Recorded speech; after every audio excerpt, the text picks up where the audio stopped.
Bonjour à toi mon ami, comment vas-tu et bienvenue sur ma chaîne Vicky. On se retrouve aujourd'hui donc pour une nouvelle vidéo.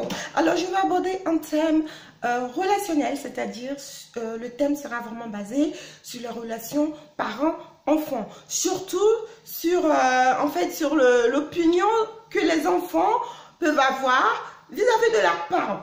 Voilà, donc j'ai reçu pas mal de... Enfin, cette idée de vidéo m'est venue parce que j'ai reçu pas mal de messages, surtout des adolescents, hein, qui ont des petits soucis au niveau de leur relation amicale et au fur et à mesure de la discussion, qui m'ont aussi bien fait comprendre que voilà, ils ont eu une grosse rupture aussi familiale. Alors du coup, ça cause pas mal de problèmes parce que j'ai déjà fait des vidéos sur les relations, donc l'amitié, la relation amicale des adolescents vis-à-vis des parents, enfin voilà, j'ai un peu fait des vidéos comme ça, donc vous pouvez aller les voir. Mais en fait, là ce que je veux dire aujourd'hui, c'est vraiment au sein de la structure familiale que les parents donc puissent laisser libre cours aux enfants de pouvoir s'exprimer sur leur autorité. C'est-à-dire, les parents vont donner le droit à la parole aux enfants pour pouvoir tout simplement les critiquer, hein, dire ce qu'ils pensent de leur comportement et tout. Parce que c'est pas parce qu'on est parents que tout ce qu'on dit, voilà, les enfants doivent dire forcément amen. Bien sûr, les enfants doivent écouter les parents. Mais je veux dire, quand on a une certaine autorité sur les enfants, on ne peut pas tout se permettre non plus. Hein. Donc, voilà. Après, les enfants, c'est des êtres à part entière. Hein. Donc, ils sont comme tout le monde. C'est parce qu'ils sont tout petits qu'on va les gérer n'importe comment, à gauche, à droite. Donc, ce que je veux dire aujourd'hui, alors, ça serait bien que les parents, je veux dire, qu'ils s'organisent soit une fois dans le mois ou voire 2 fois, hein, s'ils veulent bien, mais une fois dans le mois ou une fois tous les 2 mois, que ce soit assez régulier. Hein. Donc, qu'ils réunissent leurs enfants autour d'eux, même que ce soit un seul enfant qui le réunit, il appelle, ils se réunissent et puis voilà, ils en parlent. Donc, que les parents laissent parler les enfants, tout simplement. Pas une question toute simple, hein. Bon bah on se réunit aujourd'hui, voilà, pour faire une sorte de réunion familiale parce que maman et moi on a envie de savoir ce que vous pensez vraiment de nous par rapport à l'éducation qu'on est en train de vous donner, qu'est-ce que vous en pensez et comment vous le voyez et ainsi de suite. Parce que si les parents prennent l'habitude de faire ça, ça va vraiment aussi désamorcer un petit peu les gros conflits ou les gros malentendus qu'ils peuvent avoir vis-à-vis de leurs enfants, surtout à l'âge adolescence.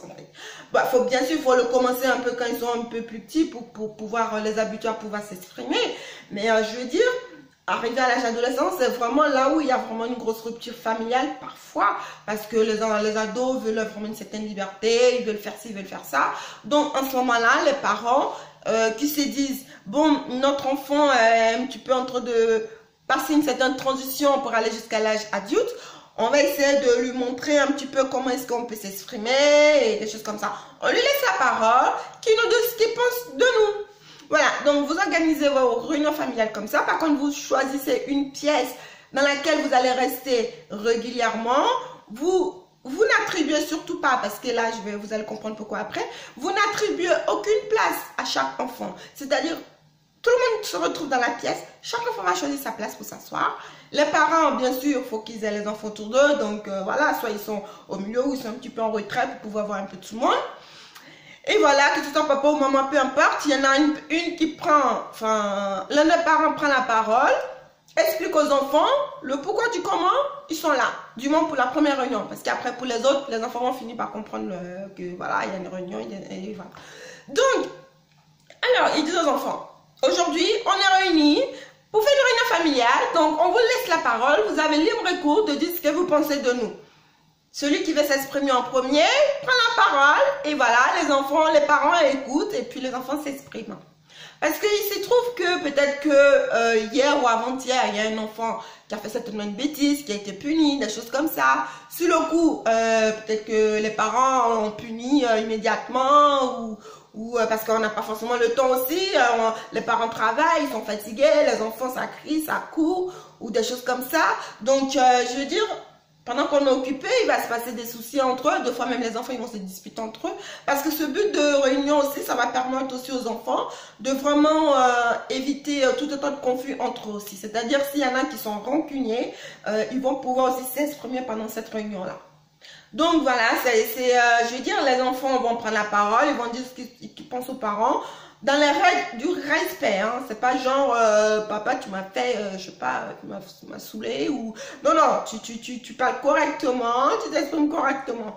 Voilà, donc les parents, quand c'est comme ça, vous gardez, de toute façon, vous avez pris l'initiative là de faire ce genre de réunion, vous restez zen et calme jusqu'au bout. Vous parlez pas fort, vous parlez tout doucement. Tout doucement, parce que dès qu'il y en a un qui va commencer à lever le ton, tout le monde va pouvoir lever le ton et en fait la réunion, soit elle va se finir en dispute, je ne sais pas, mais elle ne sera pas très constructive. Donc les enfants vont pouvoir s'exprimer, ils vont dire ce qu'ils pensent de vous. Et quand je disais que quand vous allez dans la pièce, que vous n'attribuez pas de place à chaque enfant, c'est pour une bonne raison. C'est-à-dire, l'enfant qui va choisir une place, par exemple, je ne sais pas, être assis sur une chaise face à maman ou des choses comme ça, et qu'il va s'exprimer par rapport à tout un tas de situations qui a pu lui arriver pendant la semaine dernière ou pendant les jours passés, parce qu'aujourd'hui on se retrouve pour une réunion familiale. Donc chacun doit dire vraiment ce qu'il pense, ses émotions et tout. Donc quand il va parler, par exemple, il va s'exprimer sur quelque chose qui lui a fait très très mal, ce jour-là, il va vraiment être, il va avoir de l'émotion, peut-être même qu'il va pleurer, des choses comme ça, il ne sera pas bien. Et vous les parents, vous allez vraiment essayer de rassurer chacun des enfants qui ont eu tout un tas de soucis, je veux dire même avec avec une soeur ou un frère. Vous allez vraiment, cette réunion-là, elle est vraiment faite pour que à la fin de la réunion, que tout le monde se fasse des bisous, tout le monde rigole au bout d'un moment, tout le monde... C'est pas pour que tout le monde se lève et sorte fâché. Non, c'est pour que tout le monde finisse par parler, mais dans toute liberté. C'est vrai que dans la première, ça va être un peu... voilà, le temps que les enfants prennent un peu l'habitude, parce que tout de suite, ils vont être un peu... ah, c'est bizarre, on n'ose pas. Mais à vous, les parents, de vraiment motiver les enfants, de leur dire, allez-y, vous pouvez nous parler, dites-nous. La dernière fois, il s'est passé ci. Moi, j'avais agi comme ça. Qu'est-ce que tu en penses? Faut me le dire. Donc voilà, les enfants vont s'exprimer. Celui qui a eu un souci ou celle qui a eu un souci, qui s'exprime sur un sujet qui l'a vraiment touché, je peux vous dire qu'à la prochaine réunion, là où vous allez voir que l'enfant a un petit peu évolué dans sa colère ou qu'il laisse un peu, il a laissé sortir sa colère, son angoisse et tout. C'est-à-dire à la prochaine réunion, cet enfant-là ne voudra plus s'asseoir là où il était assis. Parce que si vous restez toujours, je dis bien, dans la même pièce, et que les choses soient disposées à peu près de la même façon, c'est mieux de faire ça. Comme ça, vous les parents, vous allez observer les enfants, voir là où ils vont se poser. C'est des choses qui sont, c'est du côté un petit peu psychologique. Hein. Donc, l'enfant qui s'est assis sur un fauteuil là, sur le côté gauche de la fenêtre, enfin bref, j'explique un peu tout ça, un peu pour voilà dire, voilà, il a choisi cette place là. Il s'est exprimé, il s'est mal senti, il a même pleuré, on était obligé de le rassurer et tout. On lui a fait comprendre, voilà, on a essayé de lui dire, bon, c'est pas bien grave, faut passer ou des choses comme ça. À la prochaine réunion, si cet enfant-là s'assoit exactement à la même place, s'il reprend exactement la place qu'il a pris l'autre fois pour encore faire la réunion familiale, vous les parents, il va falloir tous que vous compreniez que cet enfant-là n'a pas encore fait le travail de ce que vous lui avez demandé. C'est-à-dire, s'il avait été en colère, il n'a pas encore lâché sa colère parce qu'il a gardé exactement la même place.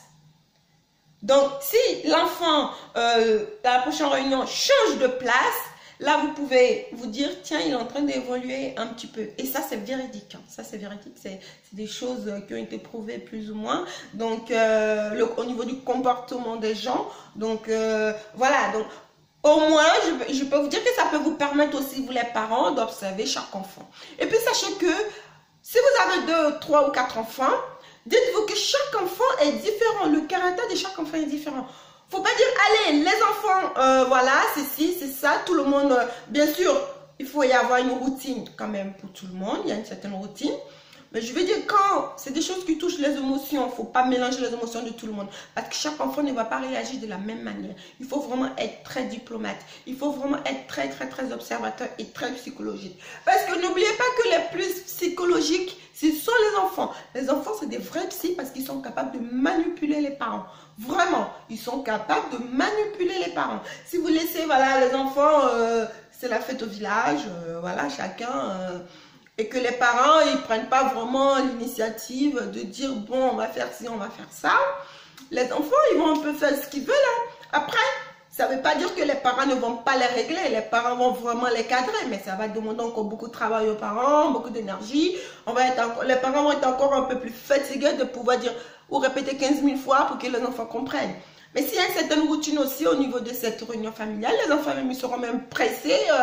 Bon, bah, demain, on a la réunion. Hein. Bon, bah, ils seront même pressés de venir dire « Ah oui, mais papa, l'autre fois, tu m'avais arraché mon truc. Franchement, je ne sais pas pourquoi. Je crois que j'avais même rien fait. Tu me l'as arraché. Moi, j'étais pas content et tout.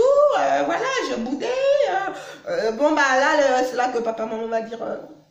Il va vraiment bien lui expliquer le pourquoi du comment. Parce que sur le coup, il n'a pas compris. Lui, il a rejeté dans sa tête. Il sait qu'il y a une réunion qui va y avoir lieu. Il va essayer d'en parler. Et donc, cette technique-là, c'est vraiment pour désamorcer tout un tas de conflits qu'il y a dans les familles. Parce que vraiment, la famille, c'est vraiment important. Le lien familial, c'est vraiment trop important. Franchement. Quand il n'y a plus les amis qui restent, c'est la famille. Hein. Et ça ne veut pas dire que dans les familles, il n'y a pas de conflit. Dans les familles, il peut y avoir tout un tas de conflits. Les gens peuvent se détester à mort et tout. Mais je veux dire, quand on commence à construire sa petite famille, il faut vraiment faire en sorte de garder le lien. C'est-à-dire que les enfants ne vont pas se coucher. Chacun va se coucher sans se dire au revoir, des choses comme ça. Les rancunes de la journée, on les range. Et le soir, on se fait des bisous, des câlins, on va se coucher. Le matin, on se lève, on se fait tous des bisous et des câlins. Et la journée continue. C'est pas chacun va faire là, chacun va faire ci, chacun va faire là. Bien sûr, on est personnel quand même. Hein. Mon frère, c'est pas moi. Ma soeur, c'est pas moi. Je suis moi. On est différents. Donc, si aujourd'hui, j'ai envie de faire ça autrement, je peux le faire. Mais je ne vais pas non plus bafouer toute la routine familiale pour moi, pour ma personne à moi, parce que sinon ça va créer un déséquilibre et ça peut apporter toujours un conflit. Donc voilà les parents, essayez d'utiliser cette technique-là. Et bon, bah vous me laissez des commentaires, vous pouvez m'envoyer des messages, j'ai mes réseaux sociaux. Donc vous pouvez m'envoyer les messages et voir pourquoi pas, comment est-ce que ça évolue. Donc voilà, écoutez, cette vidéo est maintenant terminée.